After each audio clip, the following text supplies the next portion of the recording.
blessed statements are the lessons that we need to take from the book. So, anyone else? 14:13. 14:13. Can you read that for us, Andre?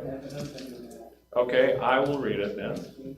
And I heard a voice from heaven saying, write this, blessed are the dead who die in the Lord from now on. Blessed indeed, says the Spirit, that they may rest from their labors, for their deeds follow them. So, if we're looking and seeing, here are lessons, right? Blessed are those who read aloud this prophecy. Blessed are those who hear. Blessed are those who keep what's written in it. Blessed are the dead who die in the Lord from now on. Blessed indeed that they may rest from their labors, for their deeds follow them. And by the way, if you're not picking up on this, deeds are a theme throughout this book. How do you know that someone believes? By the things they do. So, other blessed passages.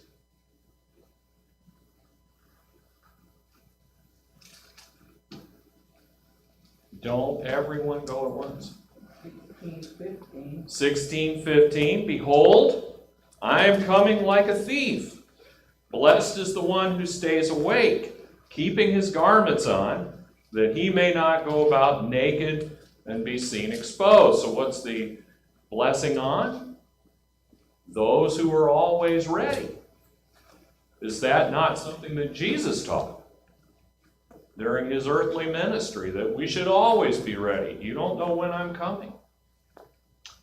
Others. I'm sorry, go ahead. 22:14. 22:14. Go ahead and read that, Bill. Blessed are those who do his commandments, that they may have the right to the tree of life, and may enter through the gates into the city. Okay. You hear that? Deeds, and here the person, and we started the letter saying, blessed are those who hear and keep what's written in it. Now at the end of the letter, blessed are those who do and keep the commandments, that they can have the right to the tree of life and may enter the city gates. I heard someone else. Go ahead, Moy. 19:9. Write this. Blessed are those who are invited to the marriage supper of the Lamb. And he said to me, these are the true words of God. If you tie that back to Matthew 22, Jesus talked about that there would be a marriage supper that people are invited to. You don't want to show up to that supper without your wedding garment on, because you will be thrown into outer darkness. Okay? Others? 22:14. We had 22:14, or that is, no, that's, I think Bill had that, but 22:7 if you want to read that.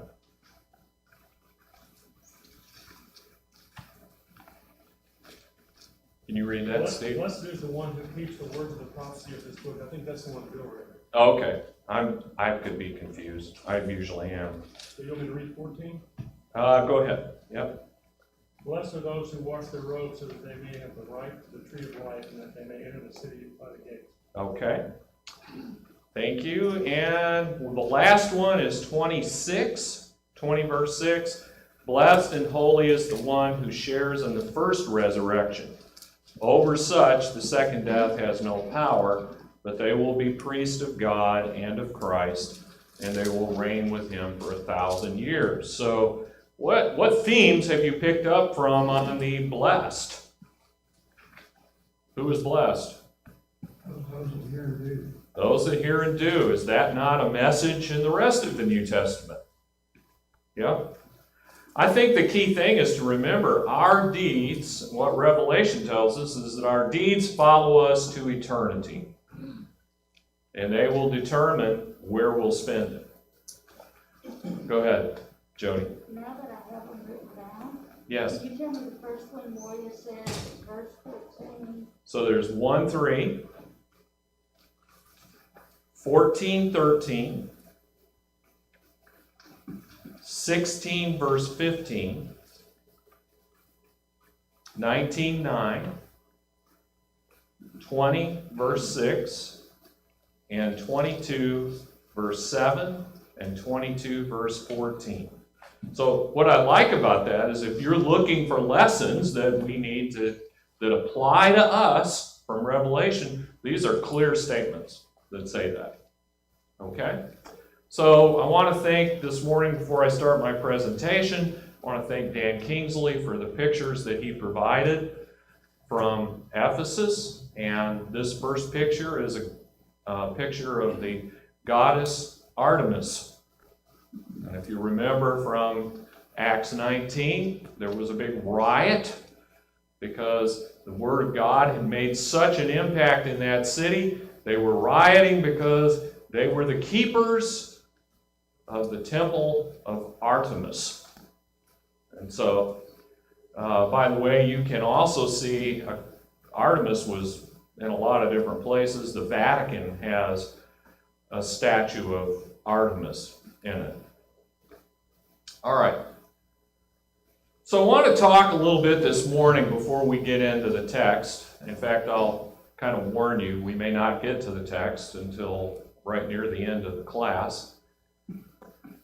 But I want to talk to you about hindrances to our understanding of Revelation and the messages. And I want to ask the question, and it's more of a rhetorical question, but is every explanation of Revelation you've ever heard tainted by dogma?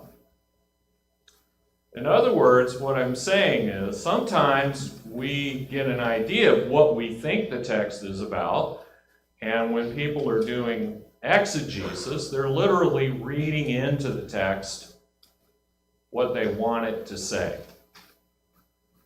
And, you know, we are pretty good about accusing the futurists of doing that, right? Those who claim that this is all going to happen in the future and there's going to be a rapture and there's, you know, it's the premillennial theories. But could we do the same thing? Right? We can. And I talked to you about the historic view, the two of them. Do you remember what they were? If you read my slides, sometimes you can guess what I'm going to say, right? Well, we have two. We have the early date, right? The AD 70, which if you go and you read that, and there's some really good works on this. I recommend looking at Ogden. He's the one that wrote this. He believes that everything in Revelation can be reconciled to Matthew 24. There are others who are late date, AD, written after the destruction of Jerusalem, who see in it the fall of Rome. And I will tell you that Shane and I, when we looked at this together, sometimes say, why do you have to choose one over the other? Why can't it be both? Right? It's just, but I think the real question to ask is, are we open-minded enough to actually ask ourselves the question that maybe, did I miss it? Do I truly understand what's in this book?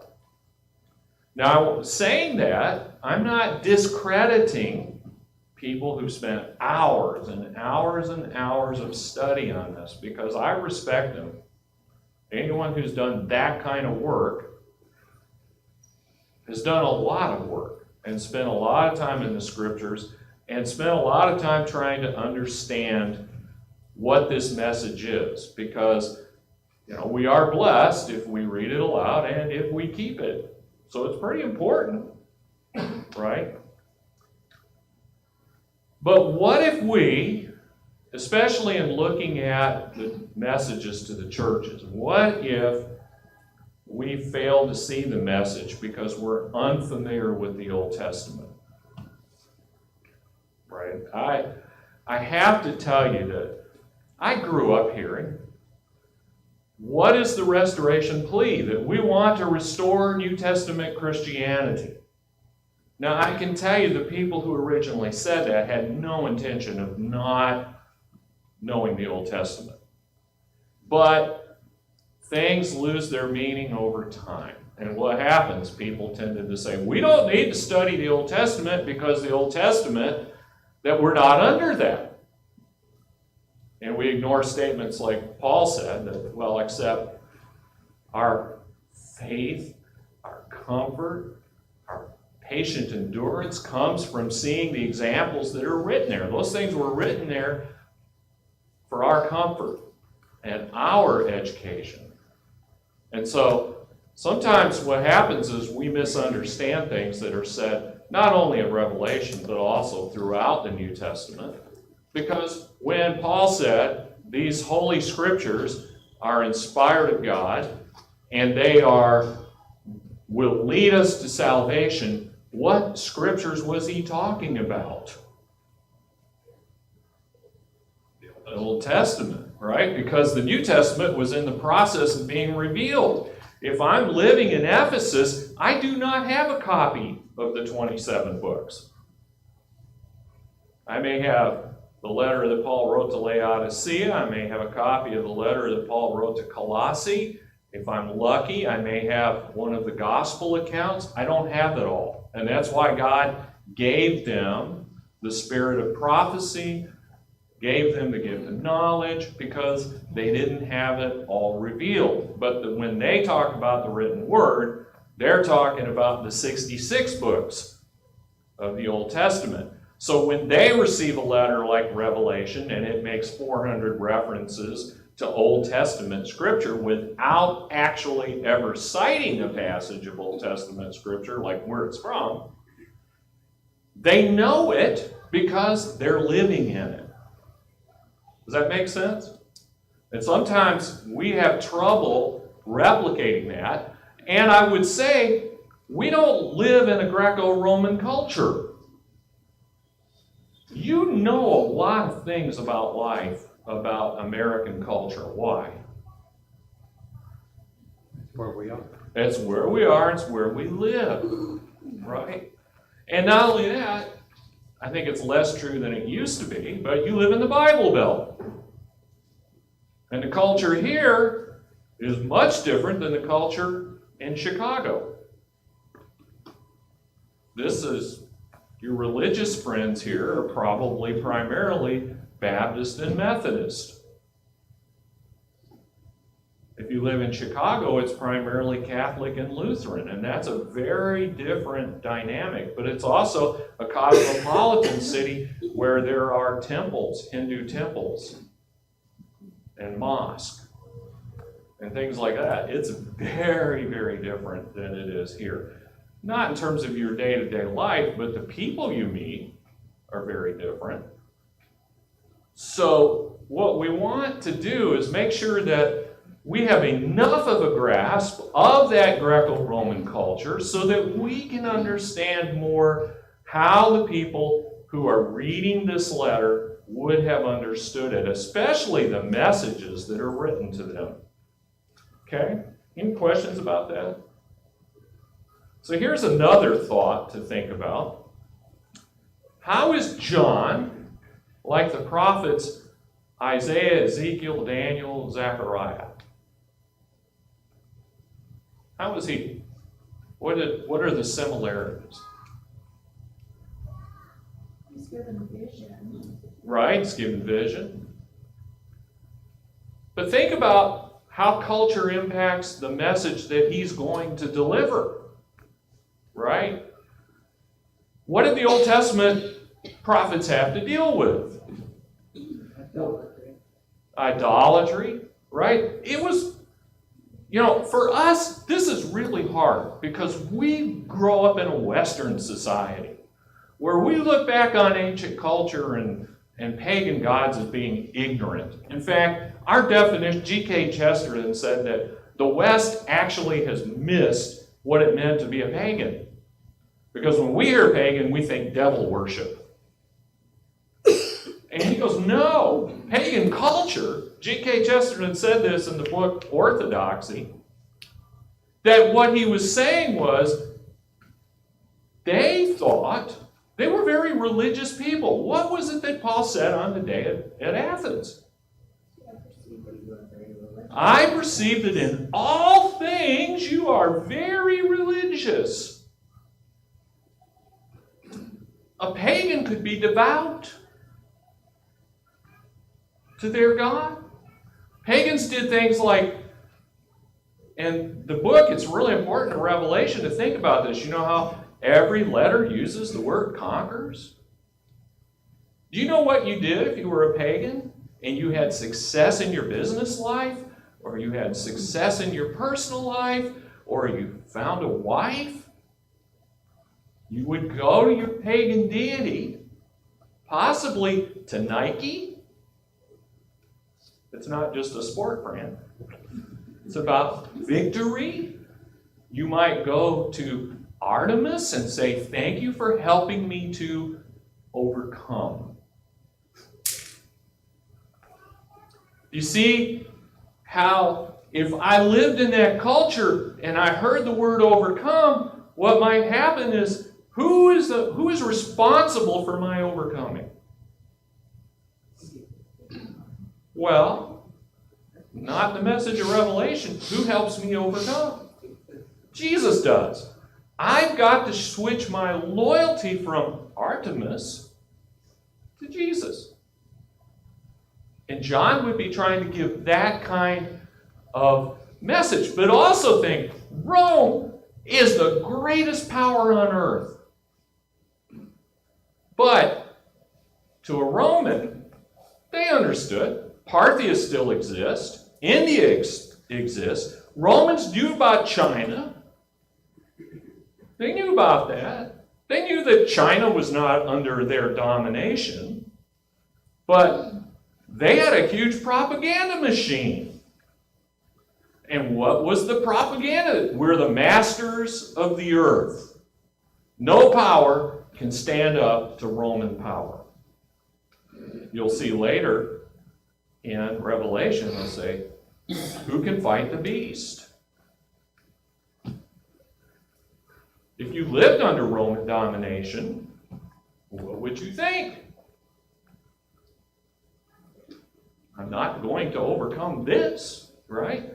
And so John, like the Old Testament prophets, is explaining to God's people how to be faithful in an overwhelmingly pagan culture and in an overwhelmingly victorious pagan culture.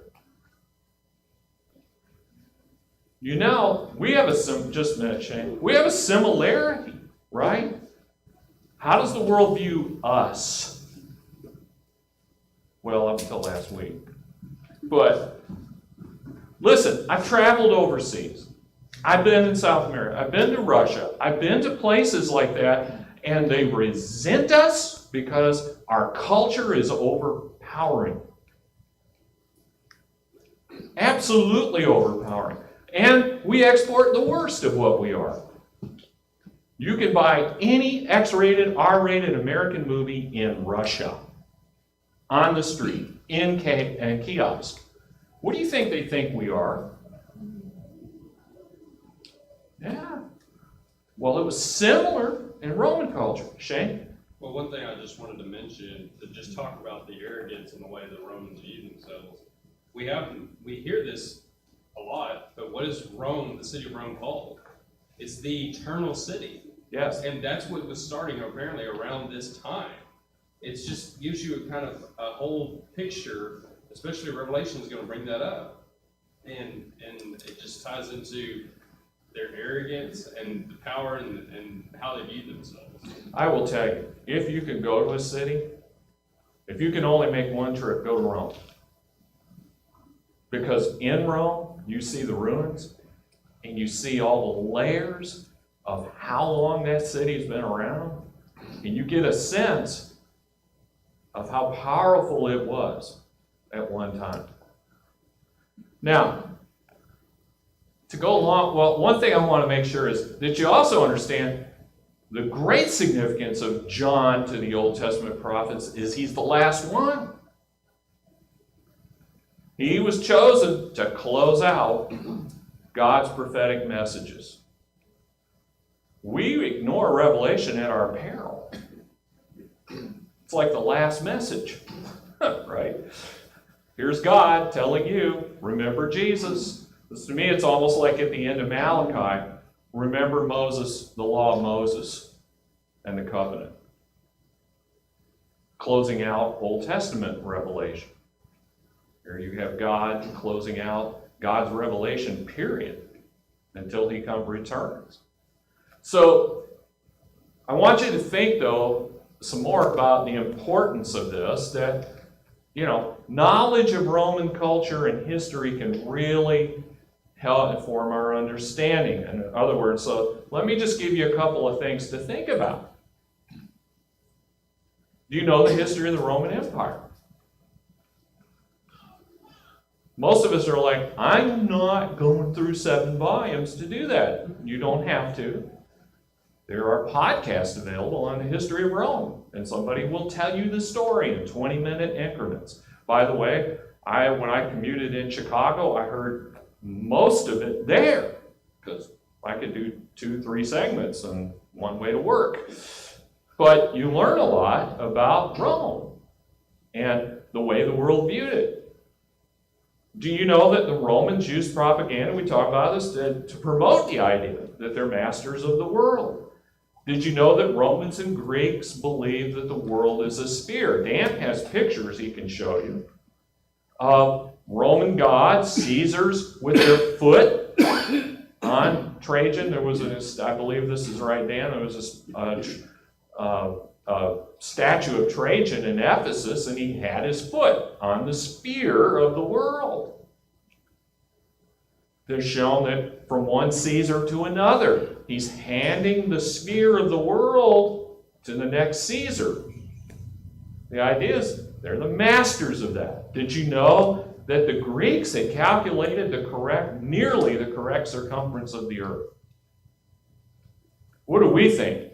In 1492, Columbus sailed the ocean blue, and that he was the first one to figure out that the earth was round. Did you know that they had enough certainty about it that it was the Greeks who developed the theory of latitude and longitude? And here's what I think we need to remember. We sometimes we're pretty arrogant. We think the ancients, you can't trust that stuff because, they were idiots. They were not idiots. There's a great book called The History of Knowledge. You think, that sounds boring. It's not.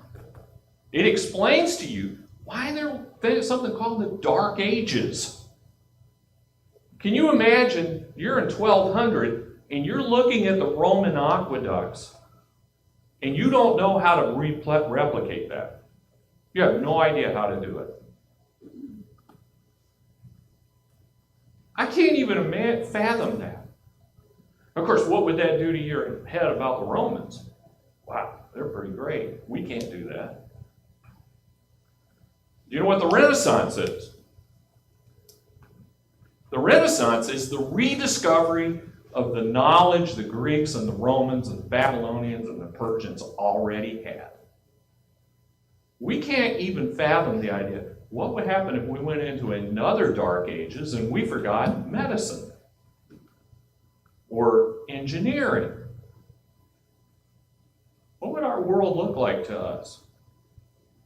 And what I'm trying to tell you is, when you look back at ancient peoples, and you ask anyone who's been to, say, an Ephesus, or a Pergamum, or Pompeii, or Rome, the one thing that changes your head a lot is that the first century people were not living in a bad time. They were not. Have you ever seen the floor of a Roman house? The mosaic that used to be in the floor? Or the paintings on the walls? Life was much better than you think. The Romans had figured out, run the sewage downhill and out of town.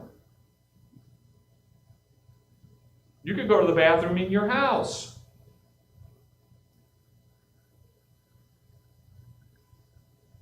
That's a pretty... They were more sophisticated, more knowledgeable than we think. Okay? And I think when we don't realize these things, we tend to read this as, well, it's pretty ignorant there. Now I want to talk to you, this is from the statue of Domitian that was at the temple of Domitian in Ephesus. And so I want you to think about the emperor cult. What do you usually think about the emperor cult? What are your thoughts when we say worship Caesar? Voluntary or involuntary? Involuntary. Involuntary. Well, let me change your mind on that. Asia Minor is the center of these messages. You ever ask yourself, why did John write to Asia Minor? Why did Jesus want it to go there? Well, for one thing, it was voluntary. It was never forced on the provinces. But now I want to put you in the mindset of Asia Minor and the what's in it for me thinking. You have been dominated by the Persians. Remember Xerxes? Xerxes invaded Greece. When Xerxes came, these are Greek city-states that were and provinces that are in Asia Minor. They joined Xerxes to fight against Greece, against Athens and Sparta. You know why? Because they're pretty practical, right? You're the biggest, baddest dude around. You got a 1,000,000-man army, and we enjoy commerce. Let's make a deal. Then the Greeks, Alexander the Great takes over the world. Well, in the minds of ancient people, those people like Alexander the Great, they're really unique, and they seem pretty special. Is it possible they're a god in the pantheon of gods? They're not as great a god as Zeus, but they could be a god, and they would worship the Hellenistic kings. Now the Romans come along, and they've liberated you, quote unquote, right? And they had councils. And these councils were meant to formulate commercial deals. And they always operated in the best interests of the province. Think of the Chamber of Commerce, okay? And so what better way to ensure that commerce continues except to petition Rome and say to Rome, hey, would you like to build a temple here to the emperor, and we'll be a guardian to it, and we'll make sure that and people here will worship it. It's not that we have to make sure that people do it. It became a matter of civic pride. Okay? And just for example, the 7 churches, here's some examples of what happened there. Pergamum asked Augustus for permission to build him a temple in 29 BC. They did have temples to Antony and Cleopatra. And then Augustus, then known as Octavian, defeated them at the Battle of Actium. Well, things have changed. So let's petition Augustus right now and say, we would like to build you a temple. Or Smyrna requested permission to build a temple for Tiberius and to Livia and to the Roman Senate in 26 AD. And they got it. Dan told me last night that Pergamum also later had temples to Trajan and Livia. You see, they're doing this because it puts them in pretty good with the empire and allows them a certain amount of freedom. It also meant that when you did this, you didn't have to have Roman soldiers stationed in your city. You think you'd be interested in doing that? Domitian gave Ephesus permission to erect a temple in the early to mid-80s of the 1st century. So, at the imperial temple, because all of us want to benefit from this, you would declare your loyalty to the empire and the emperor. You people would thank the emperor in Rome for their protection and peace. You know, we don't have those crazy Persians over here anymore, and we're not dominated by the Macedonians. Well, they held festivals. By the way, they also kept the Parthians away. Which, if you study the history of Rome, they were always worried about those Parthians out to the east. And then this was a big deal. You held festivals and parades and banquets and imperial birthday celebrations at the temple. You would go there and sing hymns and offer sacrifices to the emperor. And the people, like I said, this is a matter of civic pride. Was it not recorded in Acts that it was a matter of civic pride that the temple of Artemis was in their city? And what did they see Christians doing? They saw Christians, the more people that did that and burned their books to the magic and all that stuff in the streets, what the people saw was, this is a threat to our civic pride. This is a threat to our relationship to Rome. So I want you to imagine you're a Christian and you say, I can't do that because I serve the Lord Christ. It's not the Roman authorities that you're a problem. They could be a problem. But your next door neighbor is going to look at you as disloyal to your city or to your province and to the empire. You think you'd feel any pressure under those circumstances to maybe come up with some creative ways you can do it? And let me tell you that one of the messages to these churches is don't assimilate. Right? Okay, so let's talk about the letters to the 7 churches.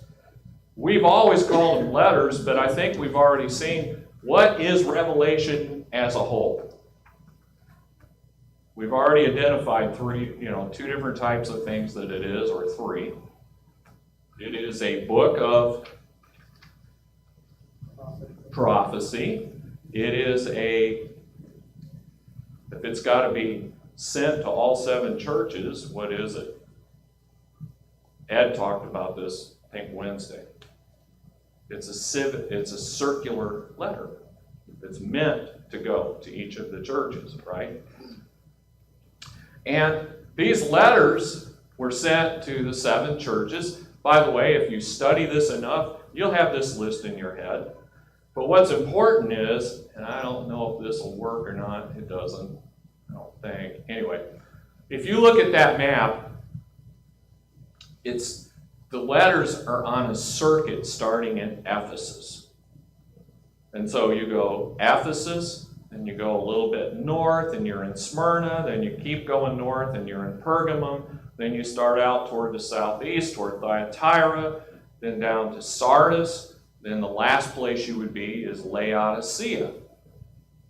So it's kind of interesting that it's almost in a circle, right? It's 7. We talked about that being whole or complete. And it all has the same formula. It's written to the angel of the church. There is a command to the angel of the church to write. And you can see this in every letter. Every letter has an appropriate reference back to chapter 1 and the appearance of Christ. And it emphasizes some feature of that vision, because that feature identifies how Jesus is addressing that group and their needs. Okay? Every letter says, Jesus says, and he starts out with, I know In other words, Jesus is he knows all about everything that's going on there. And every one of them has a warning or a commendation. He commends them or he gives them a warning. In some cases, he gives them both. Then there's a promise to those who conquer. And then there is a statement, which is very interesting. He who has an ear, let him hear what the Spirit says to the church or to the church is. That's a question. Does it say to church or to church is? Churches. So there's a meaning in that. Yes, there is a specific message to Ephesus. But Laodicea and Pergamum and Smyrna and Thyatira need to know what Christ said to that church, as well as to them and to all the other churches. It wasn't meant like, I'm going to send this off, here's the revelation, Ephesus, here's your introductory letter, and Smyrna, here's yours, and you don't get to see what I said to the other churches. You're supposed to say it to all of them, because there's a possibility that these messages represent the condition of the church as a whole, right? And not only that, not only are they reading this, but who's reading it today? We are, right? And so it forms a pairing. So if you notice, you have Ephesus, and is the first letter, the last letter is Laodicea. The condition of those two churches is interesting. You have Ephesus, who has left their first love, which kind of says some coldness. Maybe says a lot about coldness. But you get to Laodicea, I wish that you were either hot or cold. Instead, you're just lukewarm. Interesting opening and close, don't you think? The next pairing is Smyrna and Philadelphia. Both of those churches have nothing said to them they need to repent for. They're both faithful churches.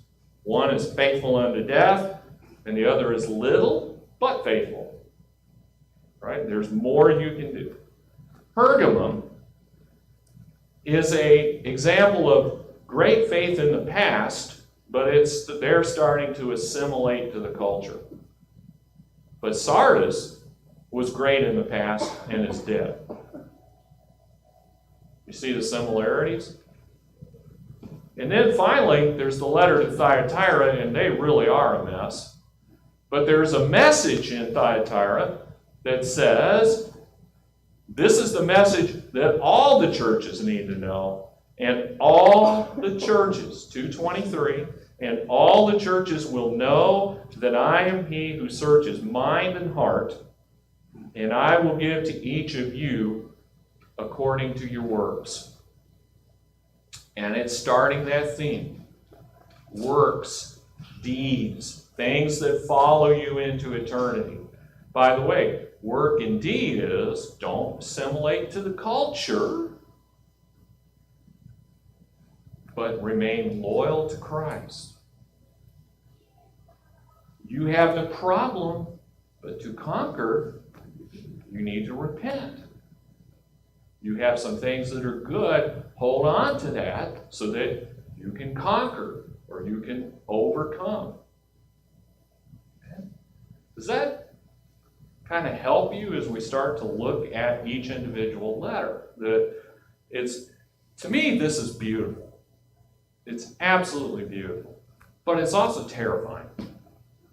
Because what do we traditionally tell ourselves about the book of Revelation? Well, I don't have time for listening to all that stuff, and Revelation's hard to understand. Here's all you need to know. God wins. And it's a message of comfort to the saints that they're going to overcome in the end. Well, that's a message that Smyrna and Philadelphia can take. But the other 5 churches have a very different message. Overcoming is repenting. Overcoming is stop being part of the culture. Stop making arguments about how I can go over here and put a little pinch of incense on the emperor's altar.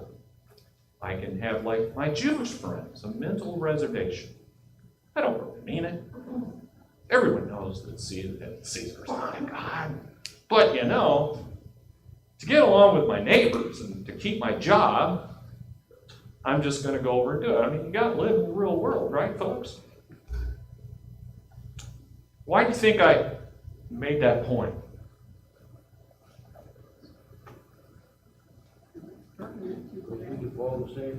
We can fall into the same trap. I'd already say we may already be in it. We're going into a world, folks, that's very different. And remember, I worked a job. In some cases, it was my responsibility to help enforce HR policy. Are any of you going through re-education in your HR departments about what you must not say and what you must not do and what not only not tolerate but accept? Yeah, I see a lot of heads nodding. Our world, especially for those who are my age or older, we grew up in a very different world. Christians were respected. When I was dealing with a recruiter in Chicago, I sat in a meeting where myself and the provost he was Presbyterian. You know what I am. And the people around that recruiting table said, we do not want to hire any more people like you two. Out loud. And the recruiter said, can I have coffee with you after this? And I said, sure. And she goes, you know, the only form of discrimination that's acceptable right now is against Christians. Now am I talking, do you see the relationship here between why these letters are important and why revelation might be important in our daily lives? Probably more so than we think about. So, we're going to dive into Ephesus and Smyrna probably Wednesday night, but I thought it might be worth the time to just kind of level set here and help us understand what we're about to see. So, I want to go ahead, Jody. I'd just like to add one more thing. Sure. You're talking to the choir here. Yes. Our kids in our government schools, they are absolutely bombarded and indoctrinated now. You can't say anything about anything without being hate or prejudice. They don't use that word. I'm losing the words that they use. Can't use hate speech. Well, Right. but we can't say anything that implies anything. Any biblical moral, we're called out on. Yes. I would say, folks, that one of the reasons why I think this is so important, if you know, I worked for 26 years in higher education. 26 years. I was an administrator the last 5. If you think that your children are going to go to a public university without encountering this, it will not be presented as an interesting thing to do or an interesting way to think. It will be presented to them as the only intelligent way to think. And that if anyone thinks any differently, they are not intelligent. Do you think for a moment that that's not really hard on a young adult? Not only will they think it, it's very similar to what we just discussed here. Not only will the administration and the instructors be pushing it, and they won't come out and just say that, folks. They're gonna present it as here's how it should be in the world. And wouldn't any reasonable person think so? And what what will come out is, I was that age. How impressionable were you when you were that age? And what did you think about peer pressure? Because of all of your peers believe it and accept it. If you don't think so, think about what your attitude toward homosexuality was growing up, if you even knew anyone that was.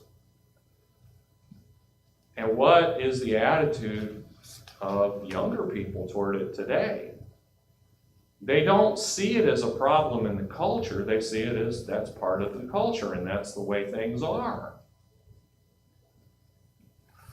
So cultural assimilation is real. And by the way, I'm just going to say this, and I'm going to give equal time. But if you listen to CNN, you're culturally acclimated to one, and if you listen to Fox, you're culturally acclimated to something else, and that's why we have the problem we do. Right? You can pick your culture you want to be acclimated to. How's that helping the church? No. Right? So, we're going to stop there. Wednesday night we'll begin here. Okay? Thank you.